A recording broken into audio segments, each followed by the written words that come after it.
Hello မင်္ဂလာပါကျွန်တော်ဒီနေ့ရေမွေးတချို့ unboxing လုပ်ပြီးတော့ first impression လုပ်ဖို့ရှိရတချို့ရေမွေးတွေရှိပြီးသားပစ္စည်းပြတ်သွားပြီးတော့အခုမှပြန်ရောက်တာရှိအဲ့ဒါလေး unbox လုပ်ရအောင်ဆိုတော့ပထမဆုံးရေမွေးကတော့သူ tester plane ဆိုတော့ဖောက်စရာဘာမှတော့မရှိဘူးเนาะဒါပေမဲ့ first impression လုပ်မယ်ဆိုတော့ဒါတော့ Nishan Hasivat X ဆိုတော့ Hasivat ကကျွန်တော်တို့ဒီ niche လောကထဲမှာနာမည်အရင်ကြီးရေပေါ့နော်ဥနောက်ပိုင်းဆိုလို့ရှိရင် Avantas ကိုတောင်လိုက်လာတယ်ရေမွေးတစ်ခုလို့ပြောလို့ရတယ်ပေါ့လေဆိုတော့ performance အရင်ကောင်းလို့နာမည်ကြီးရ Yo strong ဖြစ်တယ်Alright, so ဒီလေထဲပြည့်သွားတဲ့ဟာကိုကျွန်တော်ခံစားရတဲ့လောက်ကအခု Hasivat X က unboxing နည်းနည်းများတယ်လို့ပဲဟို pineapple ပထမဟာတစ်ခုတော့ pineapple အရင် strong မဖြစ်ဘူးလို့ကျွန်တော်တော့ခံစားရတယ်ပေါ့နော်နည်းနည်း citrus ကိုမှ floral ဖြစ်တဲ့ဘက်လေးနည်းနည်းလေးပို့ပြီးသွားတယ်ဝူဒီပပလေးဖြစ်တယ်ဒါပေမဲ့ပထမကောင်တော့ oak moss အရင်မများဘူးလို့ခံစားရတယ် Sidra ဘွားဈေးကိုမှ quality ပိုကောင်းသွားတဲ့အနက်တစ်ခုလို့ကျွန်တော်တော့ခံစားရတယ်ပေါ့နော်ဆိုတော့မစိုးunisex ပို့ပြီးဖြစ်တယ်ပထမတစ်ခုကကျတော့နည်းနည်းလေးယောက်ျားဆန်တယ်လေဆိုတော့ဒီကောင်ကတော့နည်းနည်းလေး unisex ပို့ပြီးသွားတယ်ပေါ့နော်ဆိုတော့ဖြည်းဖြည်းချင်းကျွန်တော်နောက်ပိုင်း review လုပ်ပေးသွားမယ်အခုလောလောဆယ်ကတော့စမ်းကြည့်ရတဲ့ first impression ကတော့တော်တော်လေးအဆင်ပြေတယ် right ဒုတိယတစ်ခုကတော့သူက box နဲ့မလာဘဲနဲ့ဒီလိုရှုံကျိုးအိတ်လေးနဲ့ပဲလာတာပေါ့နော်ဆိုတော့ဒီ brand နာမည်ကတော့ kerosene ကိုခေါ်တယ် kerosene ကကျွန်တော်တော်တော်လေးကိုစမ်းကြည့်ခြင်းနေတာကြာပြီဘာကြောင့်လဲဆိုတော့သူ့ရဲ့အနံ့နေတော်တော်လေး strong ဖြစ်ပြီးတော့ကွဲထွက်တယ်အထာကျတယ်လို့ပြောတယ်ပေါ့နော်ဆိုတော့ဟိုကျွန်တော်ထင်တာတော့ acro လို့ house လိုမျိုး strong ဖြစ်နေတဲ့မှာ realistic ဖြစ်အနံ့မျိုးတွေလာမယ်လို့တော့ထင်တယ်ကျွန်တော်ဒီတစ်ခေါက်ယူလိုက်တဲ့ဟာကျတော့ kerosene ရဲ့ follow လို့ခေါ်တယ်ဆိုတော့ဒီ follow ကကျတော့သူက coffee ကိုမှတော်တော်လေး strong ဖြစ်တယ်တော်တော် strong ဖြစ်တဲ့အနံ့တစ်ခုလို့ကျွန်တော်သိရတယ်ပေါ့နော်ဆိုတော့စမ်းလိုက်ရအောင်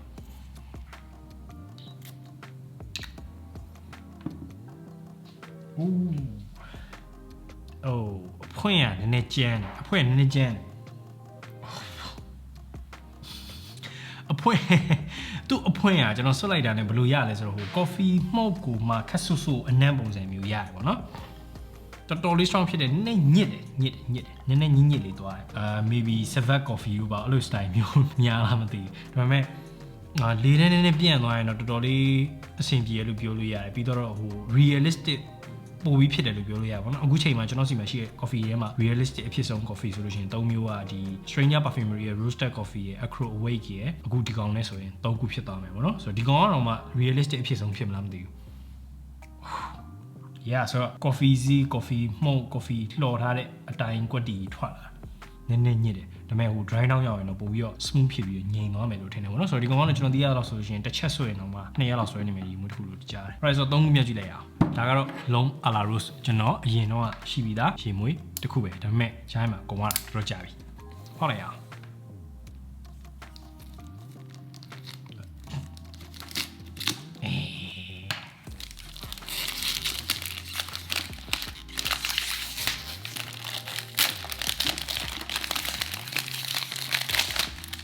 long ala rose ကတော့ဟိုကျွန်တော်ညှိုးနေကြဆိုတော့တီးပြီးတဲ့လူကတီးပြီးသွားပြီပဲဒါကတော့ယောက်ျားလေးရေမွေး rose အနံ့နေထဲမှာအကောင်းဆုံးအနံ့တစ်ခုပေါ့နော်ဆိုတော့ fresh ဖြစ်တဲ့ grapefruit အနံ့လေးကိုမှ rose ကြည်လေးနဲ့ပေါင်းလာတာလုံးဝဟိုပုံမှန် rose အနံ့မကြိုက်ပါဘူးဆိုတော့ယောက်ျားလေးတော်တော်များတော့မှဒီနဲ့ရလိုက်အရန်သဘောကျပြီးအရန်ချစ်ကြ soft romantic luxury ဆန်နဲ့ rose အနံ့ဒုတိယတစ်ခုကလည်းကျွန်တော်စီမှာအရင်တော့ရှိဘူးတယ်ဒါပေမဲ့ကုန်သွားကြပြီဒီတစ်ခေါက်တော့အစ်စ်ဒီတစ်ခေါက်တော့ assist ဆိုတာဘာကြောင့်လဲဆိုတော့ဒီကြားထဲမှာပစ္စည်းပြတ်သွားတဲ့အချိန်ကြားထဲမှာပစ္စည်းအတုတွေကိုရောင်းနေ page အများကြီးပဲဆိုတော့အခု Delina လာလို့ဈေးကအခုဒီရန်ကုန် market ထဲမှာဝယ်မယ်ဆိုလို့ရှိရင် in store တွေရောင်းနေဆိုလို့ရှိရင်သတိထားပြီးတော့ဝယ်စီခြင်းနဲ့ပေါ့နော်ဘာကြောင့်လဲဆိုတော့အခုနောက်ပိုင်းဒီ market ထဲမှာရှိတဲ့ Delina လာလို့ဈေးကအတုအရင်များတယ်အတုတော်တော်များလက်လန်တစ်လုံး5သိန်းနေရောင်းနေဆိုတော့ဒါတော့ Delina လာလို့ဈေးကြည့်စီရကြည်နဲ့လေဒါကတော့ယောက်ျားလေးပဲဖြစ် main လေးပဲဖြစ်ဒီနဲ့ရလိုက်တယ်နဲ့အရန်ချစ်သွားကြတယ်အဲ့ဒါတစ်ခုပဲပေါ့နော်ဆိုတော့ဒီကောင်တော့ပို့ပြီးတော့ Delina ထက်ကြည်ရဲ့ဘက်ကိုသွားတယ် performance ကတော့ Delina နောက်တော့တိတ်ပြီးတော့မကောင်းဘူးပေါ့နော်ဒါပေမဲ့ still ပို့ပြီးကြည်ရဲ့ fresh ဖြစ်တဲ့အတွက်ဆိုရပို့ပြီးလွယ်တယ်ပေါ့လေ okay 5ခုမြောက်ဖောက်လိုက်အောင်ဆိုတော့ဒီ plane ကတော့ဒါကတော့ရှင်းရှင်းပြောရင်ဟို size ပုံစံပြောင်းပြီးကျွန်တော်ဝယ်လိုက်တာပေါ့နော်ဆိုတော့ပုံမှန်ဆိုလို့ရှိရင်တော့ဒါက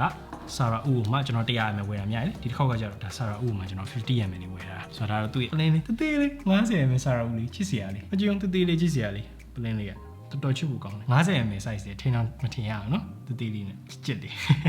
cute တော်တော်ဖြစ်တယ်ဒါပေမဲ့တော်တော်လေးဈေးကိတ်တယ်မိုက်တယ်ဆိုတော့ဒါတော့ဟို plane 100 ml ဝယ်နေကြရနေမှာကျွန်တော်50 ml လေးပြောင်းပြီးတော့အိမ်မှာထားပြီးသုံးဖို့တော့ဝယ်ဖြစ်တဲ့ plane လေးပေါ့လေဒါတော့ Sara U okay ဆိုတော့နောက်ထပ် channel နဲ့5 plane ကိုဖောက်လိုက်အောင်ဆိုတော့ဒီဟာကတော့ 30 ms ရဲ့ OG Vray ပေါ့နော် OG Vray ကကျွန်တော်ဝယ်မယ်ဆိုပြီးပထမစဉ်းစားသေးတယ်ဒါပေမဲ့ဟိုဆက်ထွက်ခါစားဆိုဈေးရန်ကြီးနေတော့ခဏစောင့်နေတာပေါ့လေပြီးတော့ဝယ်ဖို့ဆုံးဖြတ်လိုက်ပြီပေါ့လေနောက်တစ်ချက်ကကြောင့်ကျွန်တော်မှာ Teddy MS Ultra Fresh ကလည်းဟိုရှိပြီးသားဖြစ်နေတယ်ဆိုတော့မဝယ်ခြင်းနည်းနည်းဖြစ်နေပါတော့ဒီဇိုင်နာရေမွေးဆိုလည်းဝယ်ဖို့နည်းလက်တွန့်တယ်လို့ပြောရမှာမသိဘူးပလင်းကတော့အခုနောက်ပိုင်း trend ရတော့ frosted glass နဲ့လာတယ်နောက်က frosted glass လေးဒါပေမဲ့အရှိရတော့သူအကြည်လေးပေါ့နော်ဆိုတော့ metallic ဖြစ်မဲ့ပုံမကြည့်ရအနံ okay sprayer ကတော့အရင်တော့လည်းမလို့လှည့်ရတာမဟုတ်တော့ဘူးဖုံးနေဖြစ်သွားတယ်ဖြန့်ကြည့်အောင်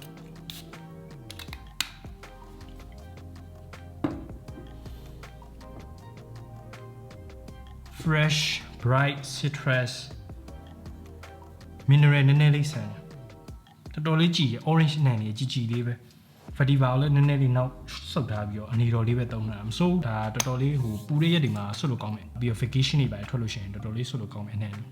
မိုက်တယ် alright နောက်တစ်ခုကတော့ BDK ရဲ့ Grisha နဲ့ extract BDK ရဲ့ Grisha နဲ့ကတော့ BDK line နဲ့မှာနာမည်အကြီးဆုံးရေမွေးပေါ့နော်ဒုတိယမြောက်တစ်ခုကတော့ကျွန်တော်ရန်သဘောကျပြီးတော့ပြန်မွေဖြစ်တဲ့ Rouge Smoking ဒါပေမဲ့အဲ့ထဲမှာဆော့အလွယ်ဆုံးနဲ့ကျွန်တော်သဘောကျဆုံး elegant ဖြစ်ဆုံးကတော့ Cream DQ ပါပေါ့လေဆိုတော့ဒါကတော့ Grisha နဲ့ကိုမှအရန်ပေါက်သွားပြီးတော့သူတို့အနေနဲ့ BDK က extract version ဆိုပြီးထပ်ထုတ်တဲ့ရေမွေးပေါ့နော်ဆိုတော့ဒီကောင်ကတော့ plane ကတော့ဒီလိုမျိုး black ဖြစ်သွားတယ်ပထမ plane ထက်တောင်ပိုပြီးအထာကျသွားသလိုပဲဘာကွာသွားလဲတော့ကြည့်အောင်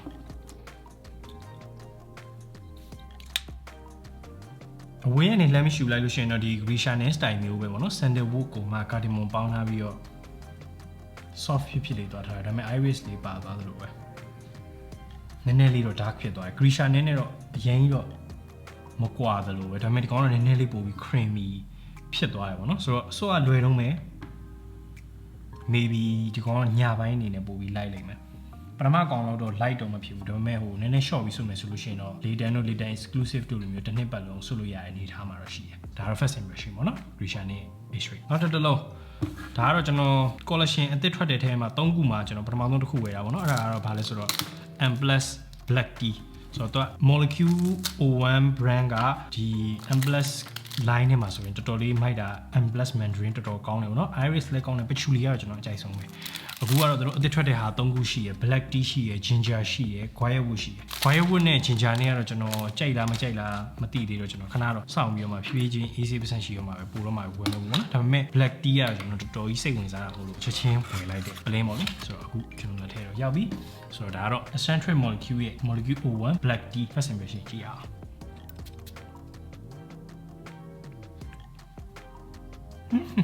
နည်းနည်းလေး oh okay yes ရင်းနှီးချမ်းလက်ဖက်ချောက်ရင်းနှီးချမ်းအဲ့ဒါမှ fresh ဖြစ်နေရ yeah ဒီကောင် black tea ကတော်တော်လေး realistic ဖြစ်တယ်ပုံမှန်ဆိုလို့ရှိရင် tea တော်တော်များ tea နဲ့ပါရင်းမှုတော်တော်များကျွန်တော်က fresh ဖြစ်တယ် harvest ဖြစ်တဲ့ဘက်ကိုသွားတယ်ဒါပေမဲ့ဒီကောင်ကကျတော့လုံးဝ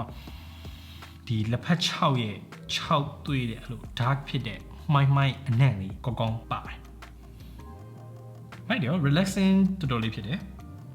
fresh လည်းဖြစ်တယ်ဒါပေမဲ့ဟို dry down ကြာဝိုင်းတော့ဘယ်လိုလာမလဲမသိဘူးဒါပေမဲ့အခုလောလောဆယ်ဆွကြည့်ရတဲ့ထဲမှာတော်တော်လေး fresh ဖြစ်ပြီးတော့သူဒီ black tea ဆိုတဲ့အတိုင်းပဲ black tea နဲ့ကောင်းလေးရတယ်မိုက်တယ်အခုလာမယ်ဖောက်မယ်ပလင်းရတော့ဒါကျွန်တော်အရန်လိုချင်နေပြီးတော့3လလောက်စောင့်ပြီးတော့ဝယ်လိုက်ရတယ်ပလင်းပေါ့နော်အဲ့ဒါကတော့ဘာလဲဆိုတော့ Misensia ရဲ့ blue gin ဆိုတော့ Misensia ကသူကဒီ Alberto Morillas Acquadigio ဖန်တီးတဲ့ဘိုးကြီးပေါ့နော်ပြီးတော့ Jeremy Fragrance ရဲ့ဒီ Fragrance 1ကိုလည်းဖန်တီးပေးခဲ့တဲ့ဆရာကြီးပေါ့လေဆိုတော့သူကတော့ fresh ဖြစ်တဲ့ရေမွေးတွေကိုလုပ်တဲ့နေရာမှာဆရာကြီးပဲလုံးဝအရန်တော်လုံးတယ်ဆိုတော့ဒါကတော့သူ့ရဲ့ဒီကိုပိုင် brand ပေါ့နော် Misensia ဆိုပြီးတော့ထုတ်တာbox ကကျွန်တော်တုံးရမယ်ထင်တယ်packaging design ကတော့နည်းနည်းညံ့တယ်ပြောရမယ်ဘာလို့လဲဆိုတော့တုံးထားတဲ့ဟိုစက်ကူသားဂတ်ထူသားနည်းနည်းပြော့တယ်အပြင်ကပိတ်ထားတာလေးကတော့ဟိုပိတ်သားလိုဘာလို့ပုံစံမျိုးအမာသားလေးပဲဒါပေမဲ့ဒီလိုထုတ်ရတဲ့ဟာကတော့တော်တော်ကတိကတက်နိုင်နော်တော်တော်ကြက်တယ်ထုတ်ရတယ် fuck ဒါကြီးဖြဲလိုက်ရင်လည်းနှမျိုးစီရတယ်ခဏလေးထုတ်လိုက်အောင်ဟုတ်ကဲ့ရတယ်တော်တော်လေးတော့ကတိကတက်နိုင်တယ်ဒါတော့သူ့ရဲ့ box လေး twin bag ပေါ့နော်ဒါကတော့အပြင်ဘက်ကသူ့ပတ်ပေးထားတဲ့ဟာလေးရိုးရှင်း design ပုံစံပဲသွားတယ်အထာတော်တော်လေးတော့ကြာတယ်သူကဟို premium sadness style ပဲပေါ့နော် cree လိုမျိုးပဲဒီမှာတော့ Misensia ဘာညာဆိုပြီးထည့်ပေးထားတယ် ကြည့်လိုက်အောင် ပလင်းကជីလေးနဲ့ရိုးရှင်းရှင်းလေးနဲ့ချစ်စရာလေးပေါ့နော်ဒီဇိုင်းကလည်းလုံးဝတန်လေး blue jean ဆိုတော့ juniper berry အနံ့ပေါ့နော် juniper berry အနံ့ကကျွန်တော်အရင်ကြိုက်ရတယ်နောက်တစ်ခုပဲ fresh boozy ခက်ရှက်တတလေးခက်ရှင်ရှင်လေးဖြစ်တဲ့အနံ့တစ်ခုပေါ့အဲ့ဒါမှဒီကောင် blue jean ဆိုတော့ဘယ်လိုလာမလဲမသိပို့ပြီးတော့ fresh ဖြစ်ပြီးတော့ပို့ပြီးတော့ fan ဖြစ်မဲ့အနံ့မျိုးထင်တယ် yes all right this is goodဗာလေ gender fluidity saver vibe ကိုမှဒီကောင်ကပို့ပြီးတော့ရင်ကို realistic ဖြစ်လေးသွားတယ်ပြီးတော့ Killian ရဲ့ vodka on the rocks ကိုမှပို့ပြီးတော့ fresh ဖြစ်အောင်လုပ်ထားတယ်လို့ခံစားရတယ်ပေါ့နော် yeah Killian vodka on the rock style မျိုးသွားတယ်အဲ့ဒါမှပို့ပြီး fresh ဖြစ်နေတာမိုက်တယ် yeah တော်ကောင်းတယ် fresh ဖြစ်တာမှခက်ရွှင်လေးနဲ့ easy လေး vodka on the rocks ကြိုက်တယ်ကျွန်တော်တို့အဲ့တော့ဒီကောင်တော်တော်ကောင်းတယ် gender fluidity saver ကိုအစားထိုးနိုင်မလားအစားမထိုးနိုင်ဘူးလားတော့သုံးကြည့်ရင်လည်းစောင့်ကြည့်ရမှာပေါ့ဆိုတော့ဒါတော့ Miseရဲ့လူကြီး right နောက်ဆုံး double မဲ့ကျန်တော့တယ်နောက်ဆုံး double ကတော့ဒါ discontinue ဖြစ်သွားတာကြာပြီပေါ့နော်ပြီးခဲ့တဲ့နှစ်ကမှပြန်ပြီးတော့ထွက်လာတာအရင်တော့ဆိုလို့ရှိရင်ဒီရေမွေးအရန် hype ဖြစ်တာအရန် hype ဖြစ်တယ်လူတိုင်းတော်ချစ်ကြတယ်ဒီရေမွေး community ရဲ့ reviewer တွေရောတခြားသုံးတဲ့လူတွေအများကြီးချစ်ကြတယ်ရေမွေးတစ်ခုပဲပေါ့နော်အဲ့ဒါကဘာလဲဆိုတော့ Born Number 9ရဲ့ New Harlem so ကျွန်တော်သိရသလောက်ဆိုလို့ရှိရင်တော့ဒီ Born Number 9ရဲ့ New Harlem ကသူကဘယ်လိုလဲဆိုတော့breakfast ပေါ့နော် New Harlem မှာ breakfast brunch something like that အဲ့လိုမျိုးစားရင် coffee တောက်ရတဲ့ vibe မျိုးဖန်တီးထားတဲ့ရေမွေးတစ်ခုလို့တော့ကျွန်တော်တော့သိရတယ်ပေါ့နော်ဆိုတော့အဲ့ဒီတိုင်းဖြစ်မဖြစ်ကတော့ကျွန်တော်ကြည့်ကြရပါပေါ့ဆိုတော့သူ့ရဲ့ no breakdown ကတော့ကျွန်တော်မှတ်မိသလောက်ဆိုလို့ရှိရင်သူကတော့lavender နဲ့ coffee နဲ့ဦးစားပေးပြီးတော့သွားထားရပေါ့လေဆိုတော့နည်းနည်းလေးတော့ဗာလဲ replica ရဲ့ coffee break နဲ့တော့တူမလားဆိုရင်ရပါတော့ replica coffee break ကအနံ့တော်တော်လေးကောင်းပါတယ်ဒါပေမဲ့soft တော်တော်ကြီးဖြစ်တယ်ပေါ့လေဆိုတော့ဒါကတော့ plain လေးသူ့ရဲ့ plain လေး Born Number 9ရဲ့ New Harlem အဖုံးလေးလှတယ် plain ကကြီးလေးနဲ့shape ဘုံတို့ပါ style မျိုး plain color မျိုးပဲသွားတယ်ဆက်အောင်ဆန်ကောင်းမလဲလေလေးဖြန်းလိုက်မယ်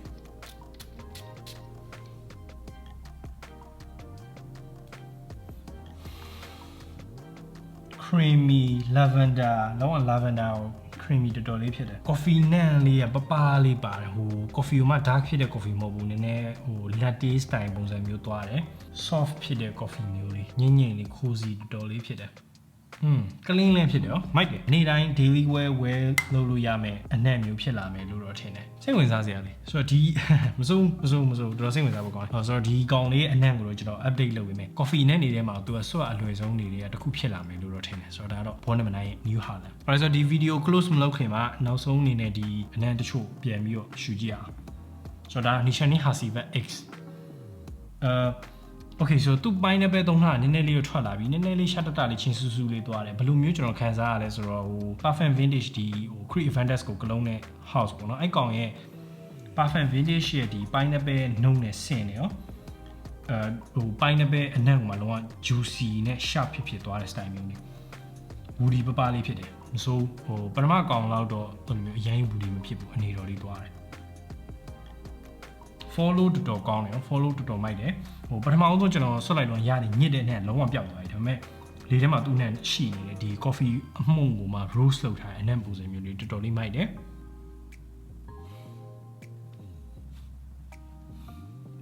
MS ရဲ့ OG Bray ကတော့မဆိုး fresh and clean ဖြစ်တဲ့ဘက်ကိုသွားတယ်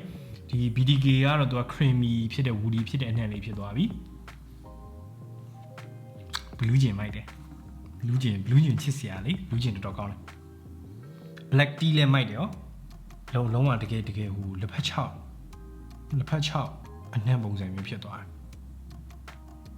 fresh တော့နည်းနည်းလေးညော့သွားတယ်ဒါပေမဲ့လက်ဖက်ချောက်နဲ့တော်တော်လေးကောင်းတယ်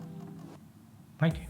ဆိုတော့tea နဲ့ဟိုမှတည်ရမှာပို့ပြီးတော့ amp up လုပ်ချင်တယ်ဥမာ silver mountain water ဆွတ်တယ်ဒါပေမဲ့အဲ့က tea နဲ့ကိုနည်းနည်းအားမရသေးဘူးဆိုလို့ရှိရင် amp plus black tea ကို layer လုပ်ပြီးဆွတ်တာပို့ပြီးတော့ tea နဲ့ strong ဖြစ်သွားမယ်လို့ထင်တယ်မိုက်တယ် okay ဆိုတော့ဒါကတော့ဒီနေ့ unboxing လုပ်ထားတဲ့ဟာလေးဖြစ်ပါတယ်စိတ်ဝင်စားဖို့လည်းကောင်းတယ်ဆိုတော့ဒီရုံမွေးတွေကိုတော့ကျွန်တော်ရဲ့ Decant My Thuse မှာတိတ်မကြခင်မှာ Decant ဝယ်လို့ရပြီပေါ့နော်ဆိုတော့ဒီလိုမျိုးနောက်ထပ် content တွေကိုကြည့်ချင်တယ်ဆိုလို့ရှိရင်ကျွန်တော် page ကို like follow see first လုပ်ထားဖို့လည်းမမေ့ပါနဲ့နောက်ထပ် video တစ်ခုမှထပ်ပြီးတွေ့မယ်တတားစီ bye bye peace